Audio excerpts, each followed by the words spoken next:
Majority of questions about our history come down to one thing. Was it really that different back then? Because we'd like to believe it was. That we've improved and advanced so much that the past seems a dark and downright silly place. But is it really the case? As a historian, I constantly get asked the same questions over and over, and though I and others have discussed most of these at length, it would take hours and dozens of videos to find it all. So I'm accumulating a lot of it here. If you want to know more about any of these topics, there will be a long list in the description below. Not only of my videos, but of my friend Abby, who also covers these topics often. This isn't just a look at fashion history. It's our social and cultural history. It boils down to the belief that people were smaller, dumber, uptight, poorer, and had tons of pointless rules. So those are our themes for today. If anything, the question of were people smaller back then, or honestly the assumption that that is the case, is the most common one I have had to wrestle with, because it's not entirely wrong, but it's very much not correct. The first time I tackled this subject was with feet. I dug through old records and discussions of standard shoe sizes and what that translated to in measurements. Basically, we've gained about half an inch in length over the last century. Each full American shoe size is only about a third of an inch. The width is a combination of shoe styles changing and our options in size range disappearing. People weren't struggling with finding wide shoes a century ago, so they don't talk about it much.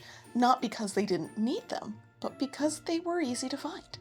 Antique shoes look tiny because they were super soft and stretchy, so they didn't need to be oversized so you could wiggle your toes. Think of it like leather gloves versus mittens. 20th century shoes ended up rigid, often made of plastic, and with heavy soles to deal with modern pavement impacts. We've just now started coming back around to the idea of thin and stretchy shoes being more comfortable, which is why I'm so happy that the sponsor for today's video is Vivea, because they have knit uppers that can easily adjust to comfortably fit a better variety of feet. And they have so many different styles, so you can find what you need. The Nellies were my go-to all summer, but I'm ready to switch over to some winter options. For the worst weather days, I'm going with the Ryan slip-on Chelsea boots, waterproof wool knit uppers with fuzzy insulation on the top to keep me cozy, and my favorite boot feature, actually shaping around the back of the heel and ankle so you don't keep slipping with every step. They absolutely hug my feet, keep them warm and dry, and I'm already making great use of them in the first snowfall of the year. These are the most comfortable Chelsea boots I have. I'm also planning ahead for a lot of rain and snow this season, starting with the Francesca. I've had a good pair of brown loafers on my list for a while now, and these are just perfect to manage the everyday weather.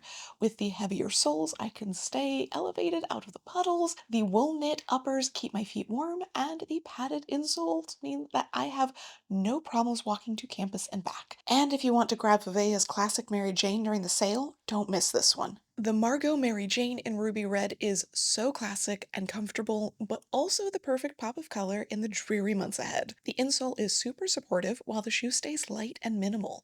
And between the adjustable strap and the padded heel cup, these will hug your feet instead of chewing up your heel. Simple, classic, and comfortable. So go check out Vivea. If you look in my description, I have links to all three of the styles that I showed today. Use my code BFNicoleR to enjoy the exclusive Black Friday offer that runs from now until December 2nd. It's a great time to get those shoes that your feet need. Now on to height. Height is the simplest variation because we have so many clear records. And yes, over that last century we have grown taller on average, but by a very small amount.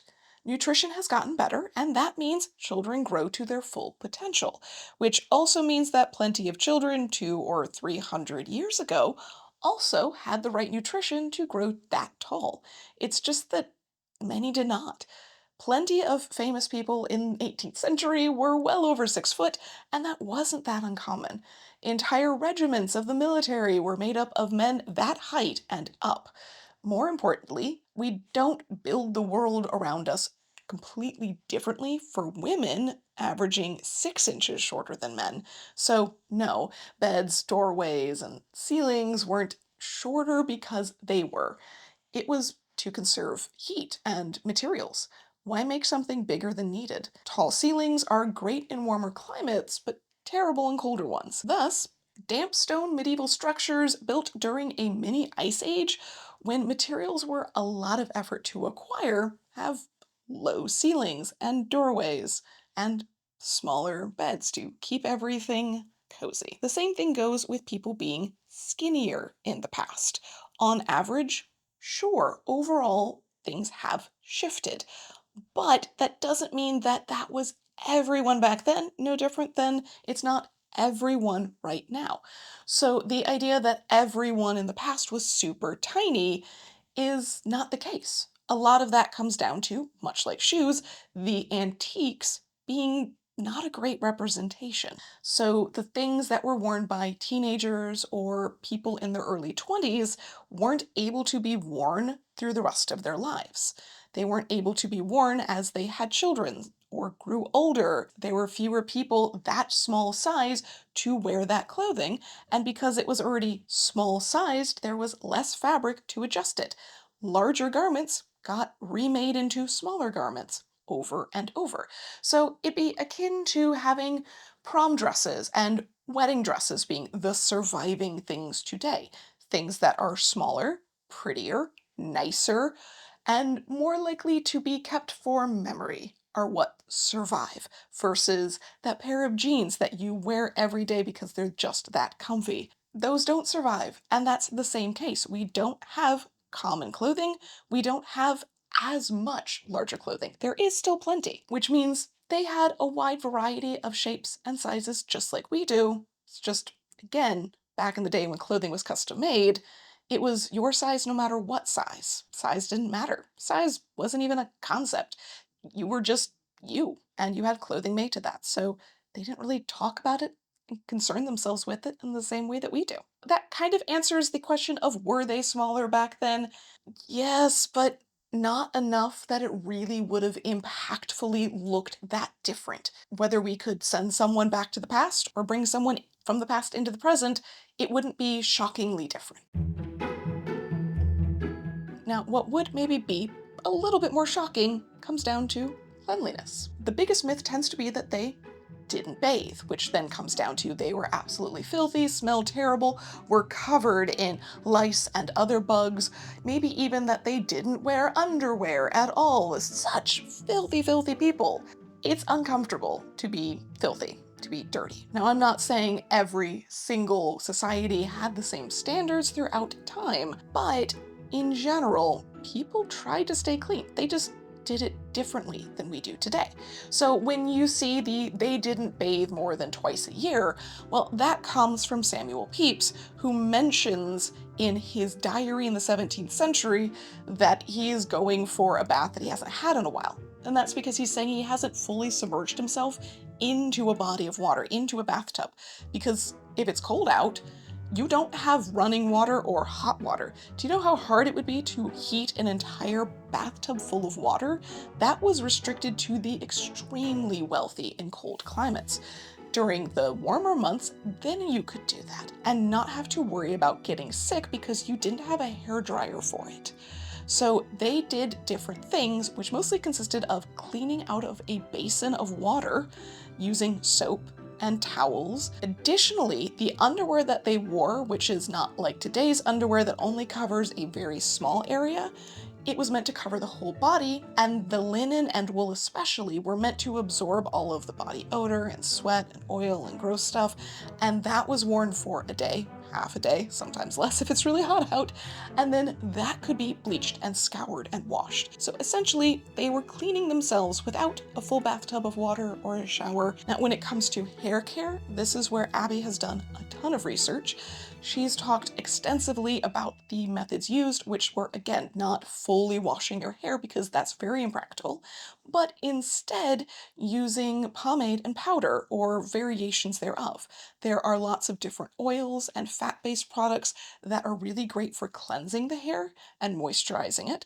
And then things like powders work up the styling and fluff of the hair, keep it from being oily or wet so it stays dry and stylable. It also functions in all of these cases as insect deterrents. They are usually filled with different types of scents or oils that lice, fleas, things like that really hate. Yes, it is dramatically different. No, they weren't dirty. They had different methods for keeping clean that were incredibly effective back then, just different than we're used to. And I do want to say, I and Abby and many other people that we know have done these methods, have tested them out for days or weeks at a time, and they do really well. On the same note, we also have a lot of history stories about people doing extremely unhealthy things when it comes to just medicine and that range. Now, that's very often true. Medicine was something that not only made very slow progress up to today, they took a lot of wrong turns along the way, and we ended up doing many, many things that were worse for us before we figured them out. Not least of which is just figuring out washing your hands between surgeries, kind of important. No, granted, people did wash their hands before eating regularly. Why that didn't carry over, I don't know. But when it comes to things like mercury and arsenic, things that tend to be the really dramatic stories that we hear about everyday people choosing to paint their walls or wear clothing or makeup full of poisonous things, those are often really overemphasized. Arsenic was a problem in the 19th century, but it was relatively short lived. They figured out pretty fast that it irritated your skin if it was in the fabric, that it would irritate your lungs if it was in the wallpaper. There were only some extreme cases of things like flocked wallpaper full of fuzzies of arsenic that then the maid came in and decided to dust the walls, stir it all up, and someone got really, really sick. The thing with arsenic, though, is that it does leave your body if you are not exposed to it. So for many people that were not acutely exposed to it, meaning that they didn't consume a large quantity, they would leave and get better. That's one of the reasons it was really confusing and difficult to figure out what was going on.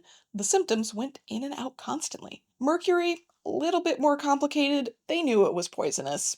They also knew that it had benefits. So they were just simply trying to make the best use of it they could. Same thing goes with belladonna or any number of other poisons that do actually have some basis in medical use still to this day. They're not always the best, and they should be used in very controlled and limited circumstances, which is where they tended to trip up. We can control what you should be able to take a lot better today than they could then. But for the most part, no, people were not consuming these things in large quantities and going, oh, this isn't poisonous. I'm getting sick for no reason whatsoever. They knew they were poisonous. They thought that they had control over the safety aspect of them. However, when it comes to chemicals that are completely over-exaggerated, that is where we get into flammable outfits. There are so many stories of Victorian women dying by way of their entire gown catching on fire. Everything in the 19th century was made out of natural fibers. Even as we get into the early 20th century and start with things like rayon as our first man-made fiber, it's not synthetic until we reach the 1950s. So everything is still either plant or animal. And when it comes to most of that, it doesn't like to catch fire, especially wool, which was really, really common in the 19th century as not only your entire ensemble, but just underlayers even for fancy silk gowns. Were there some issues of flammable things catching fire? Yes. Was it common? No. Even with the large cage crinolines of the 1860s, as you bend over, they sort of push back. Women that were working around fires regularly wore wool aprons or all wool outfits because they knew that. Being around a fireplace, being around candles, or any sort of open flame, especially as we move into the eras where we're dealing with oil lamps or things like that, yes, very flammable. But campfires and fireplaces, And so many things that we use around our houses today still cause fires. But it is not so much of a concern that we're panicking about it. We just have basic safety rules in place, and hopefully people follow them. Now, so we're working our way down to what is entirely not true. That is the myth of fainting. Not saying no one ever fainted. As somebody with POTS, that's a thing. It happens. But there was not a rash of fainting and dying ladies in the 19th century from their corsets and clothing. Now, illnesses? Yes. Not eating enough?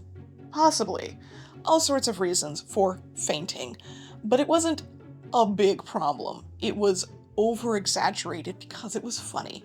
Because women being frail and silly was a really good image when they were trying to argue that women were frail and silly. So they kind of ramped that whole storytelling up a little bit. And they certainly weren't doing it because of their corsets and clothing for the most part. There were some that did tight lace, there were some that wore silly clothing. If you wear too many layers in the summer, it can get really hot. You might pass out. It wasn't the clothing's fault, it was the misuse of it.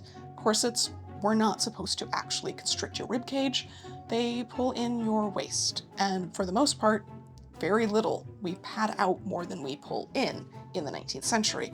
So the whole myth of women just tight-lacing themselves into oblivion and fainting onto sofas on the regular basis, needing smelling salts to be revived, highly over-exaggerated.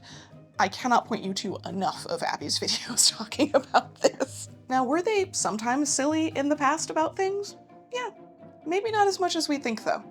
The idea that, for example, women couldn't wear pants, period. Like, there were laws, regulations. There were laws and regulations about women wearing high heels or hat pins.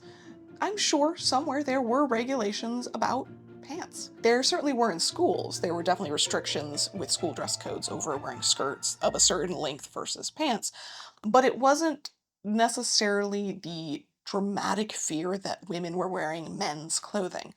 Women all over the world wore pants, as far as they were concerned. They weren't scandalized by this. They instead saw pants as a very casual thing for women, that they were worn in work circumstances, they were worn in the garden. By the 19 teens, that was very trendy, that they were worn for functional purposes, until lots of women started wearing them for things that were not sports, for things that were not bathing, for things that were not work, for things that were not casual. When suddenly they were showing up to evening events, or to restaurants, or to the office in pants. That's when people really didn't like it, until everyone got a little more casual by the mid-20th century, and oh well, we're over it now. Same thing goes with modesty, meaning things like ankles or other skin showing. If you look at 19th century women's garments, especially evening wear, there's a lot of skin showing. Shoulders fully out, neckline fully out, very low at certain times, arms fully exposed, plenty of shorter skirts in different times, like the 1830s. Ankles are fully exposed. These are normal things.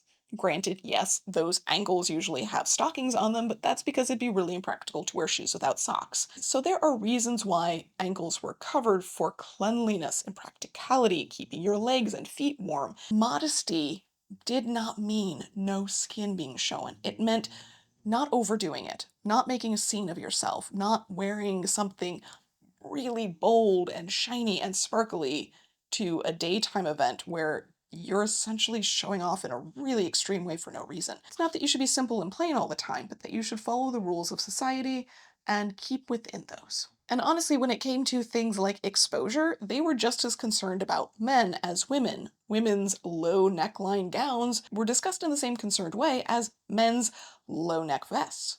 They were more worried that they would get exposure and catch a cold or tuberculosis. So they were more concerned about health aspects than morality, which continues over to the ideas of other women's fashion items, such as women didn't have pockets because they were afraid they would hide secrets in them. Oh no! No, women had pockets throughout history. The pockets go away when the clothing gets really lightweight, really straight lines, or has no support. You can put a lot in a pocket when it's under a really big fluffy skirt.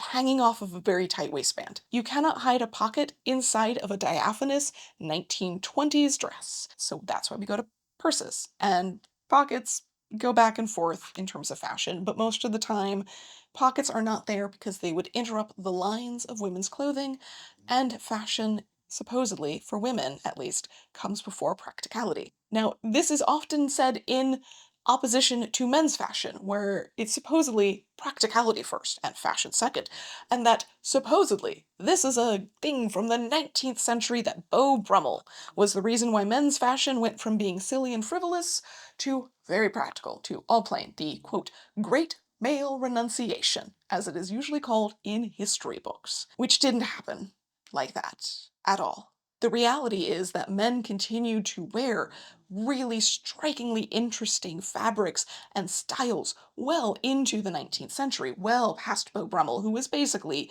an influencer for a couple of years. He did not change the guiding trends of fashion to that extent. That took something much larger, which was in the mid 19th century, we started mass producing suits rather than custom making them.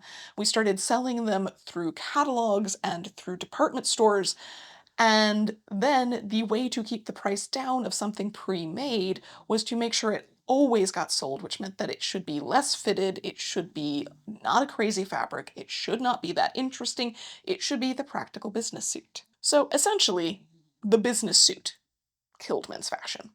It's more complicated than that, but the simple answer is no, it wasn't Beau Brummel. In fact, it was just simply mass production and the business suit, which was partly there to make clothing cheaper and easier to access, which also feeds into the myth that they had almost no clothing back then.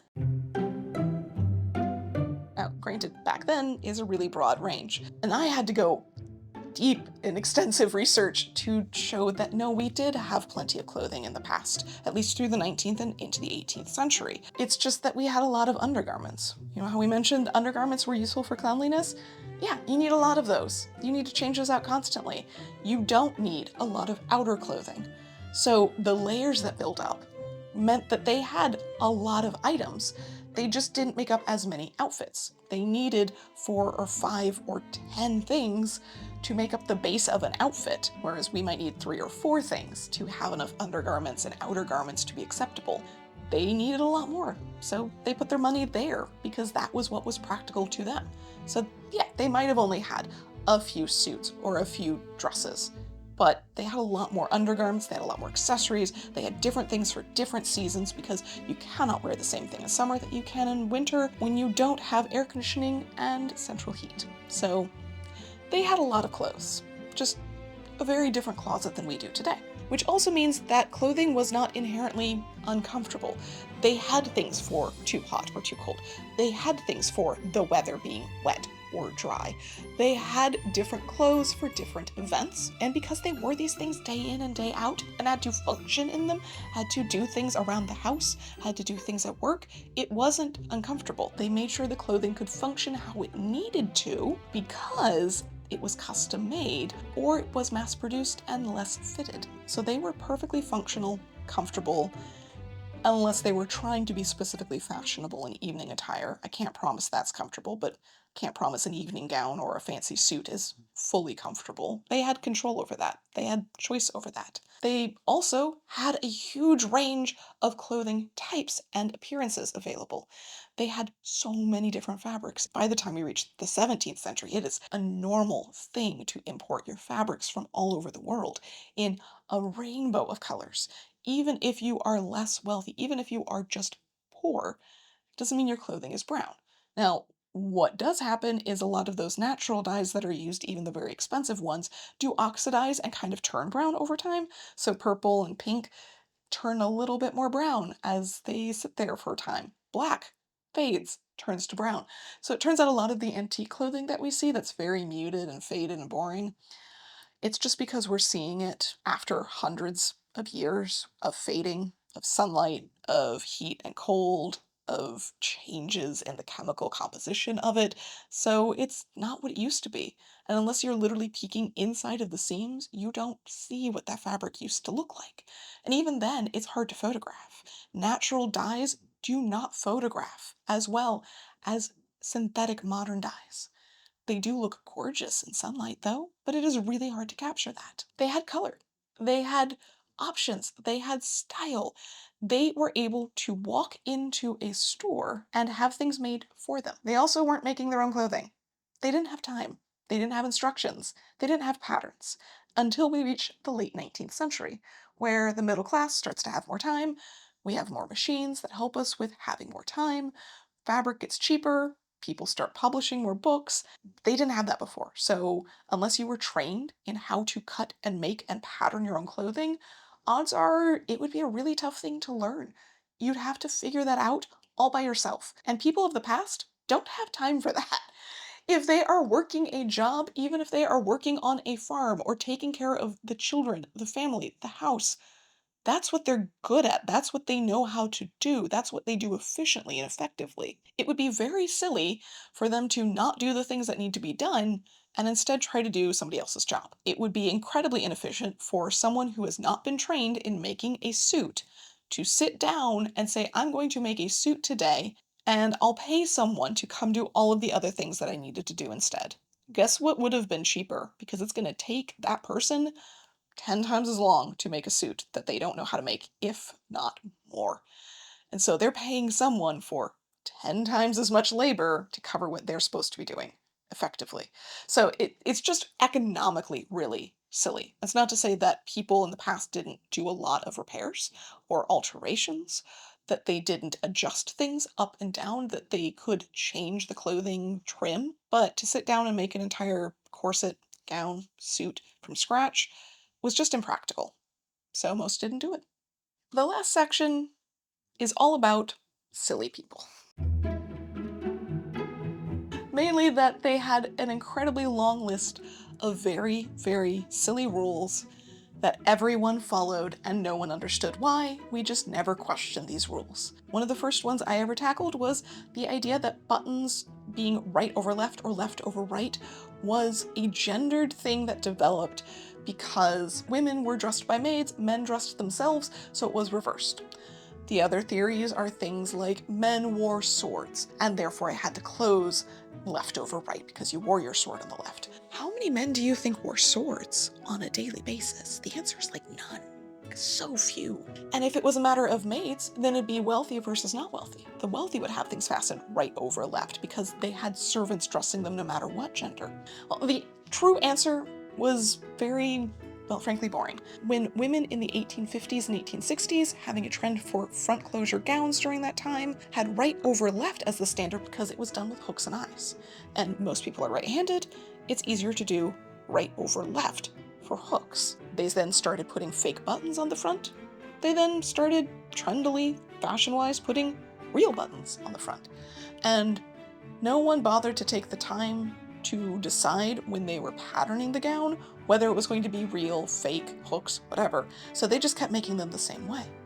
So buttonholes just started being on the right side. Because if you actually look at all of the women's garments and men's garments prior to that point, you see a mix. It's mostly left over right when it comes to buttons, occasionally the other way because there were some people that were left-handed. And sometimes you don't pay attention to what side of the garment you're working on.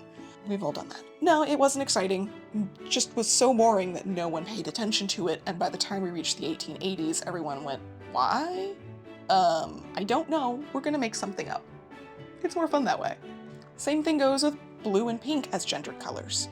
They kinda were, but some places it was blue for boys, some places it was blue for girls. Some places wanted yellow or purple or any number of other colors for gendered colors. And most of the time, people didn't care.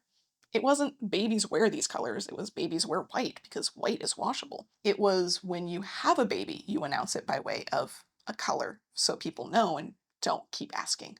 But even that's much more of a 20th century thing for the majority of people. It really doesn't become a thing that we start monetizing until really the 1920s, when dyes become color fast in the wash. And suddenly children's clothing in colors is an option. And so they throw around this idea back and forth, different areas do different colors. And it doesn't really homogenize until more like the 1950s and 60s, when gay panic sets in and we start being really concerned about boys wearing girlish things. And that's when we really start to separate out what boys wear versus what girls wear when they are infants. and how we treat them changes when they are infants based off of that. So it's very recent. There colors that are specific to things? Yes. Black for mourning is a thing, not all black. Specifically, flat black. So shiny black, sparkly black, not for mourning. Plain, dull black, meaning the jewelry is dull, the fabric is dull, usually wool, going back to that idea of modesty, not standing out, not sparkling, not showing off.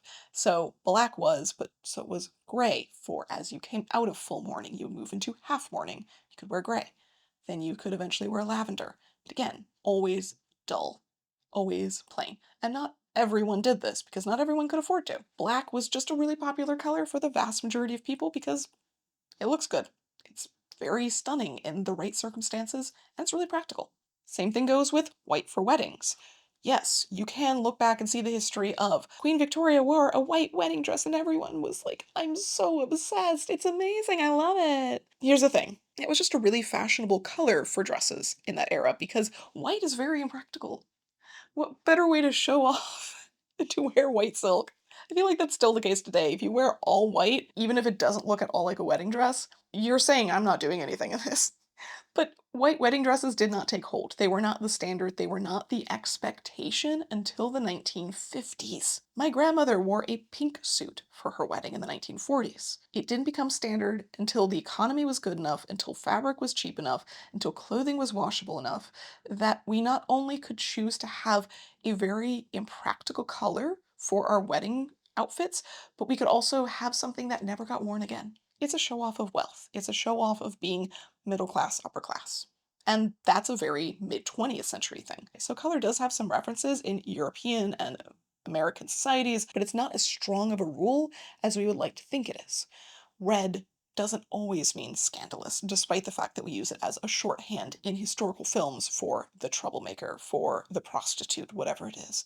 Red was just a bold color that didn't always look good on everybody, so if you were fortunate enough that you could wear red and have it look good on you, great. It wasn't scandalous. Lots of people did it. Just wasn't always the style for that season. Color goes in and out constantly, just like today. If all of those are somewhat silly rules, yes, the entirety of the etiquette books look like even worse silly rules. But they aren't just stupid things set down to make your life more difficult by the rich. They're there to help the middle class understand how to deal with other middle class people, trying to help them understand how to navigate living in cities, how to navigate expectations of new events and concepts, things like cocktail hour. What does that even mean? Where did that come from? Well, now you have a book that tells you. What are you supposed to wear for that? What are you supposed to do for that? So you don't show up looking completely different than everyone else, thinking this is a very different situation. The entirety of etiquette manuals was to prevent embarrassment, was to prevent stress, was to simply sit there and lay down every single thing that might happen to you, so that way you were prepared for things you'd never seen before. Today, we see it all in movies, we see it on TV, we see it on social media. If we want to know what somebody should wear to a wedding, that is a black tie wedding, you can search for that. They didn't have that. They had etiquette books. So that's all it was. Nothing that dramatic. Things were much more practical than we would like them to be. Which is the story of the entirety of this video. That, yes, things are different than they were in the past. Things have changed. Some things for the better, some things for the worse, but that depends on who you ask. Basically, everything is constantly updating and changing. Why we do things is changing, and we forget why we used to do things. But they had good reasons back then. But it does behoove us as a society to believe that we've improved, to believe that we've only ever advanced, because that means that all of the sacrifices that we have gone through, ourselves, our parents, grandparents, and down the line, have all been worth it, so that way we could improve and things could get better. If it's not perfect now, it's just because we haven't gotten there yet. And we've all suffered in order to reach this point. Look at how much we've come forward. Look at how much we've done. If you can see the trajectory, it's all been upwards. It's all been great. It will just continue to keep getting great. I mean, the reality is, it's just different. and it will always be different. Not always better, not always worse. The trajectory is definitely not a straight line. And to believe that it is means that you have to believe that all of our ancestors were incredibly stupid and they were really big pushovers, that they had no free will, or at least they never exercised it if they did, that they never questioned anything, never stood up and went, I don't like this. We're still very much the same sort of people that we were centuries ago. We still have the same wants, the same needs, but the way that they achieved that in the past wasn't always silly. And the way that we achieve it now isn't always silly, but it sometimes is. So I think it is possible to continue to make fun of the past for being a little bit silly, and we can keep making fun of ourselves for it too.